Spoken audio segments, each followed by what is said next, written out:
Veste, da sem jaz že zelo zgodaj, pred to drugo strašljivo svetovno vojno, zvedela, da Bog ljudem govori tudi po naravi.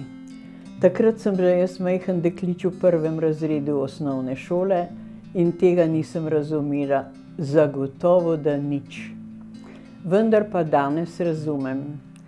Eno božje delo, to stvariteljsko moč, lahko zagledam in si jo zamišljam v vsaki travi, kaj šele v vsakem cvetju, v vsaki roži ali pa kot pravi pesnik na metulja lepi koži.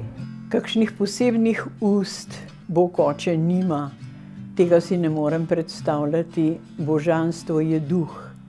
Sem bila pa kot otrok vesela, da imamo Boga Očeta doma in tu doma je tudi ostal in je na tej sliki tu zgoraj na steni in sem bila vedno vesela, da ima zelo veliko dotav segajoče krilo, rdeče, ker tako krilce sem kot majhen deklič imela tudi jaz. In tako sem se nekako s tem krilcem mojim in Bogovim krilom na tej naši sliki nekako poenačila, poistovetila, kot danes rečemo. In mi je bilo toplo pri srcu, pa nič drugega. Samo lepo sem se počutila, da imamo pri nas doma na sliki Boga Očeta s takim krilom, kot je moje krilce. Kaj drugače se Boga tudi nisem mogla predstavljati kot otrok, kot da ima veliko sivo, dolgo brado. Kako tudi ne, če je pa tako imel na naši domači hišni sliki. In sem bila vesela, da smo tega Boga Očeta vedno imeli doma.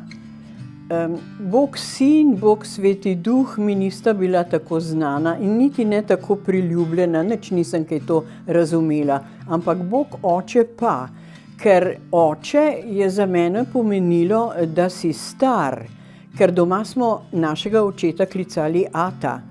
Ampak moj stari ata je bil pa oča in tako sem jaz si tega Boga Očeta nekako približala kot nekega vesoljnega, velikega, čudovitega, kaj jaz vem kakšnega, zdaj se grdo sliši, starca, ampak vendar ljubeznivega človeka. Seveda ima Bog vsakemu kaj povedati. In zdaj kako pove? Že katekizem te naše katoliške vere, sploh krščanske vere, pravi, da je prva stvar, ki nam jo Bog pove in po čemer nam jo pripoveduje, naša vest. In je prav dobro, da jo imamo in da je tako tanka, ne vem, če je pajčevina preveč debela, če bi jo primerjali z vestjo. Vest je res en tak kazalec, kaj je prav in kaj narobe.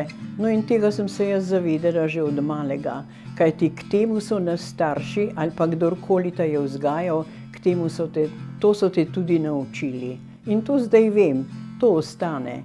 Kar si človek zapomni še takrat, ko je otrok, tega ne zbriše nobena stvar.